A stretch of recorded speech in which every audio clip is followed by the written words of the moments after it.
कि गुरु और शिष्य का इतना लगाव, इतना अपनापन होना चाहिए जैसे सुई में धागा डाल दे, वो लटकता है, सुई के साथ ही लटकता रहेगा और नीचे मार देगा वो लकड़े को नहीं क्यों भी।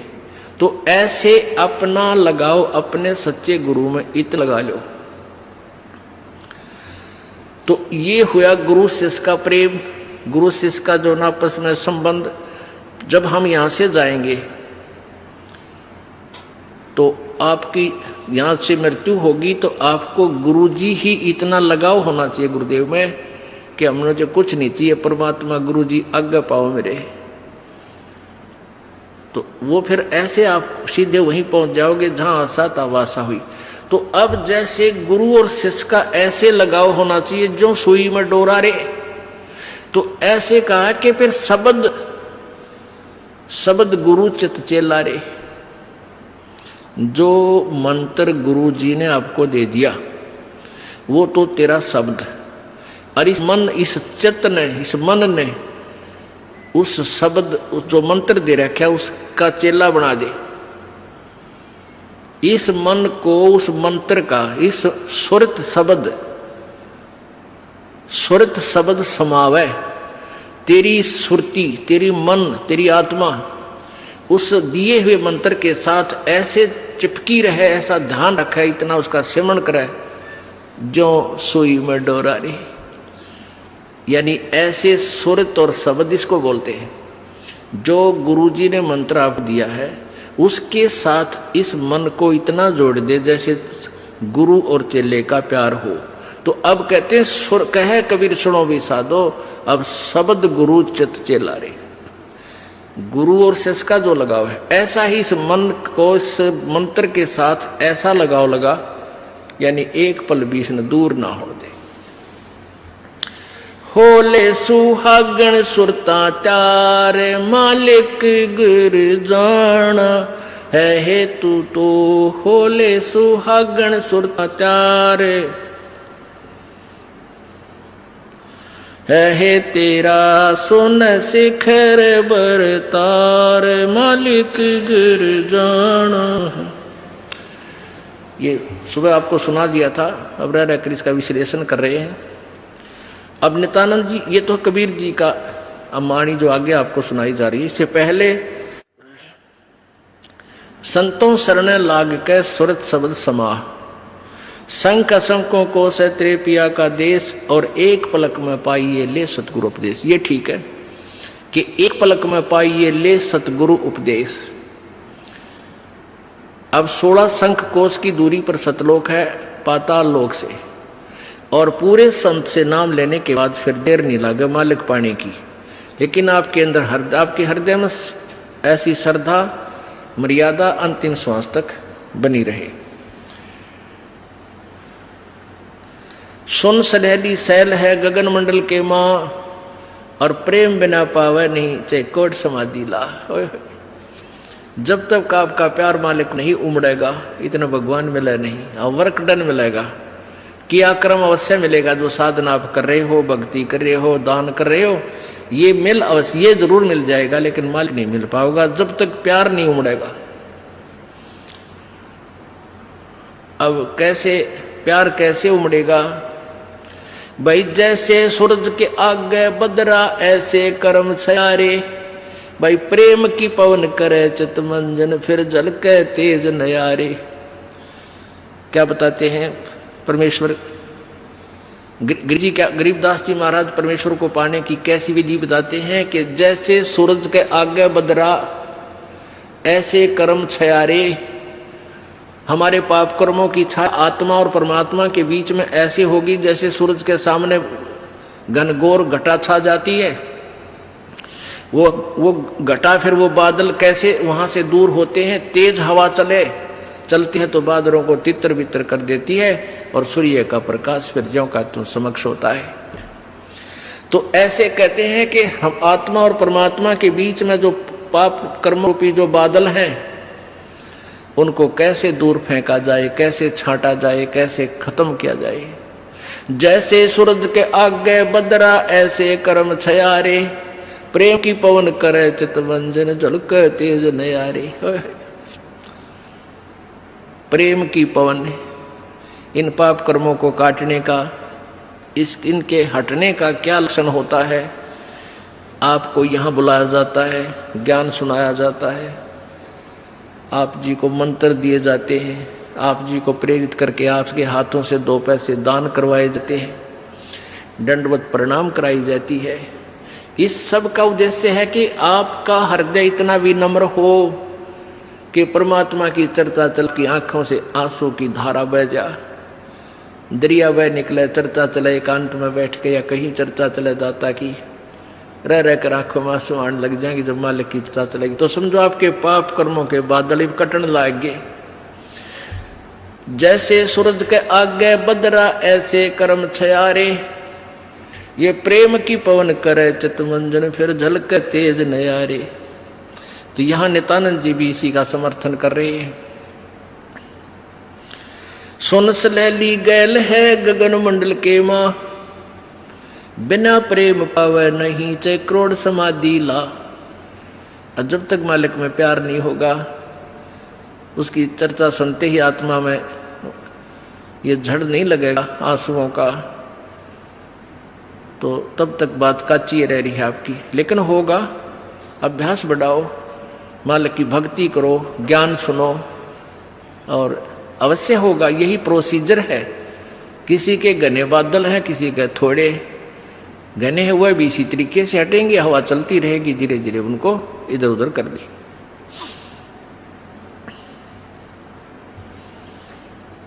अब आपको बताया था कि जैसे नित्यानंद जी स्वर्ग सत्र के प्लेयर थे।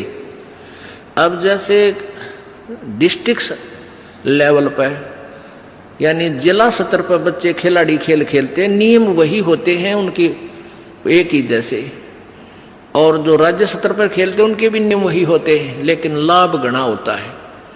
और जो राष्ट्रीय स्तर पर खेलते हैं नियम उनके भी वही होते हैं, और जो इंटरनेशनल लेवल पर खेलते हैं नियम उनके भी वही होते हैं। तो नित्यानंद जी जो बता रहे हैं ये वही नियम वही है। अब क्या बताया उस परमात्मा की यहां जाने का। परमेश्वर क्या बताते हैं, होले सुहागण सुरता त्यार तुझे मालिक घर जाना है। अब सुहागण कौन है और कुंवारी कौन है?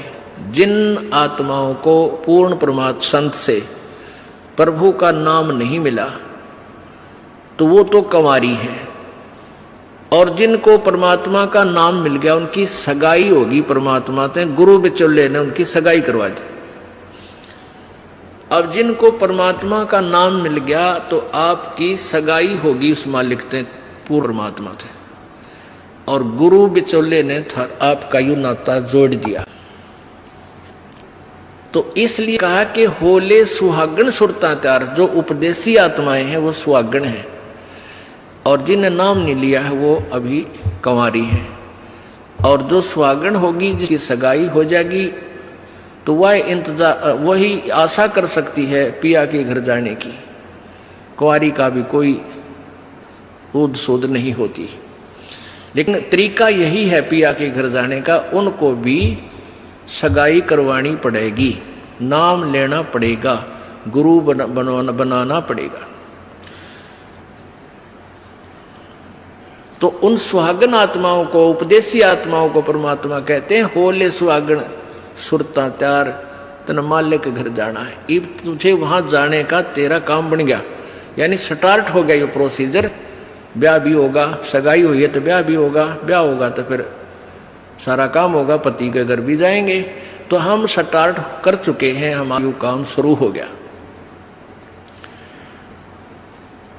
फिर क्या बताते हैं,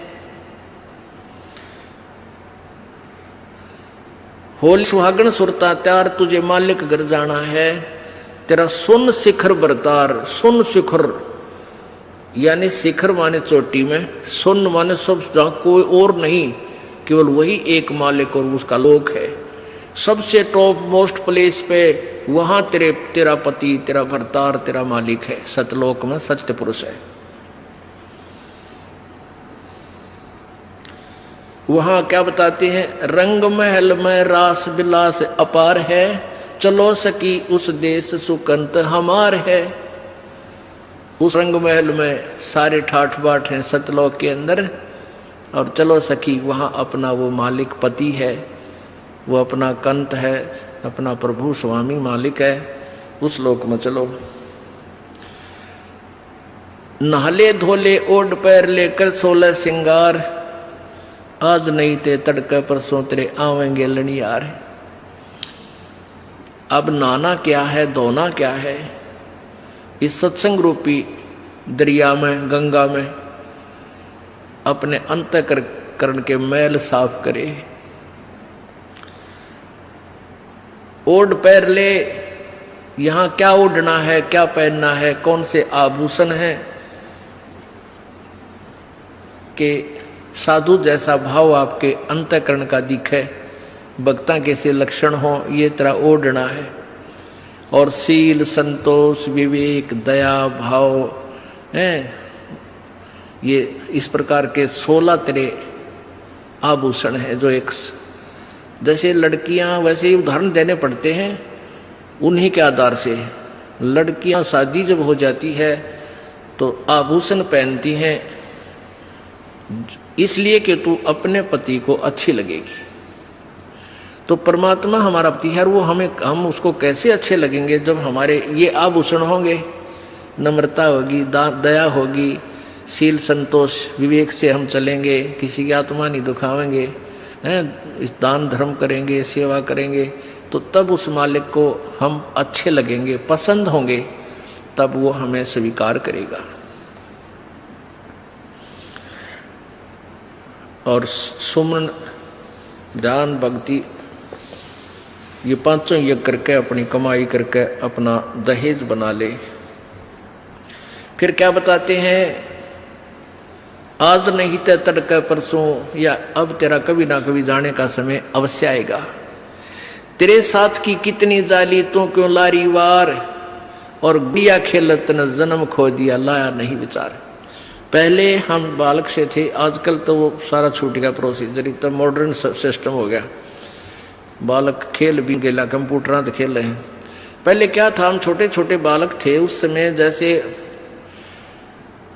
दहेज देते थे लड़कियों को, तो उनका के देश था, ऐसे कोई क्या करते थे, लड़की को भेजना होता था तो उसके लिए कपड़े लाते, तो उसको क्या बताया जाता था कि इसको आगे वाली, इसकी जो ना सास, ननंद, पितृ और आसपास की जितनी लेना देना होता है, तो उनकी न्यों क्या करते, 40 तीड़ अग्निया की लाइयो, 40 सूट, तीड़ तना समझते होंगे आजकल के बच्चे, पहला घाघरा हुआ करता है सब बारह, और उसको ऊपर एक कुर्ता, एक चुंदड़ी, उसने नकली बोला करते।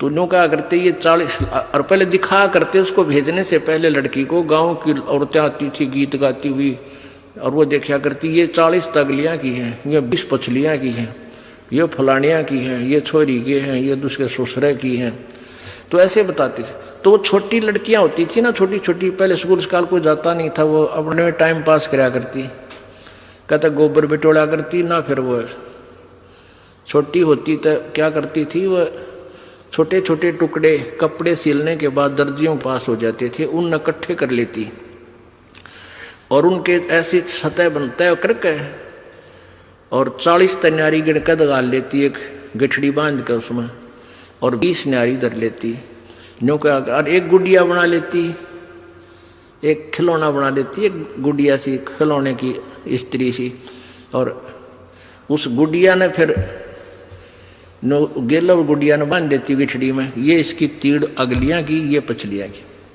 और वो होते ही तीन चीथड़े कपड़े टुकड़े से, और उनमें तो दूसरा कोई भाई या बहन उसी के लेवल का, 1-2 साल बड़ा छोटा, और एक आधा टुकड़ा निकाल लेता ना उसकी तीड़ मत है, उस गठड़ी मत है, वो पोटली बांध रही थी वह, तो वह रोन लग जाती वह लड़की, अरे मेरी तीड़ काट ली, 5 पीटर रोवर, रोटी नहीं खावे, और ओढ़ चीथड़े ने वह तीड़ बांध रही, वो सूट बांध रही पूरा, तो बालक थी।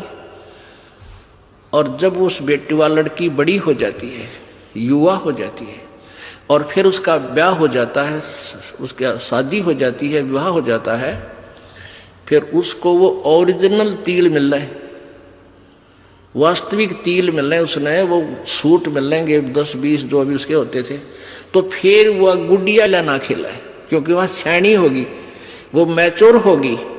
तो पुण्यात्माओं, परमात्मा हमें क्या बताना चाहते हैं कि तुम यहाँ जो बेटा बेटी कार कोठी संपत्ति जोड़ने में जो तुम खेल खेल रहे हो, ये गुडिया वाला खेल है।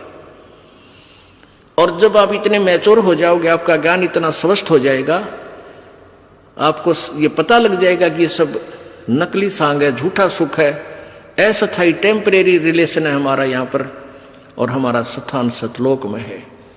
तो फिर आप इन गुड्डा गुडिये के खेलने की फिर इच्छा नहीं कर सकते, सपने में भी नहीं कर सकते। अब जवान लड़की जब उसका ब्याह हो गया और उसके बाद वो ओरिजिनल सूट उसने मिले हैं, फिर उसने वह खेल कर दिखा दे गुडिया गिला, कदे नहीं खेल सकती।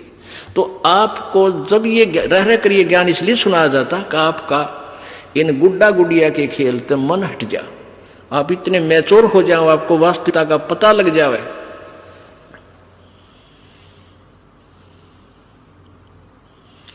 तेरे साथ किए कितनी जाली, तू क्यों लारी वार, गुड़िया खेलत जन्म गवाया, लाया है नहीं विचार, मालिक के घर जाना है।